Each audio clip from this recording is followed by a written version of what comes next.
ito yung sinasabi ko about metastasis, no?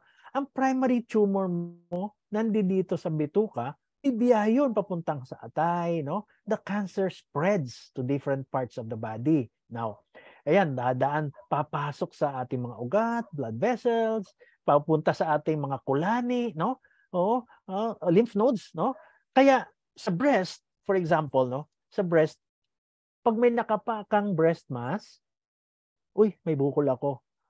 Ibabiopsy mo yon pag binuksan.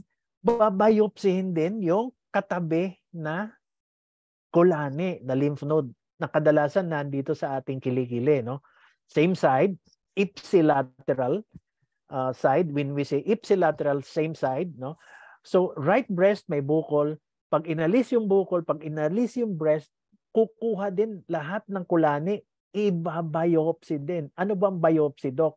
I-examinin. Kukunin yung kulani at sisilipin kung ilan doon ang may spread na ng cancer.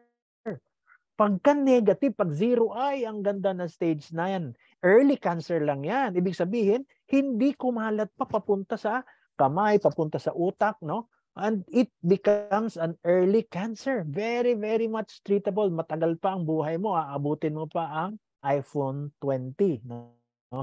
Biro lang. But it would lengthen, it would make the prognosis, Doc, ano ba prognosis? Ang prognosis, yun yung pag foretell mo kung gaano katagal pa mabubuhay ang pasyente. No? Pag negative ang mga kulani, ibig sabihin noon, early pa, hindi pa kumalat, hindi pa pumuntas. Kasi ang kulani, ang unang tinatakbuhan yan eh. No? Pinakamalapit. Pag sa lungs, kulani dito sa liig. Kaya pag may nakapakang kulani, kabahan ka na. Kasi malamang galing sa lungs, sa baga. Kalat na yun. Pagkuha mo ng kulani, ibabiopsy yan, titingnan kung, uy, may cancer yung kulani. Nako, malamang galing yan sa baga.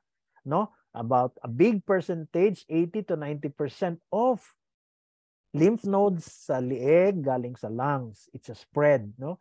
Late na yun. That is why we want you to have your physical exam. We want you to have your annual exam regularly para naaagapan ng mga doctors nyo.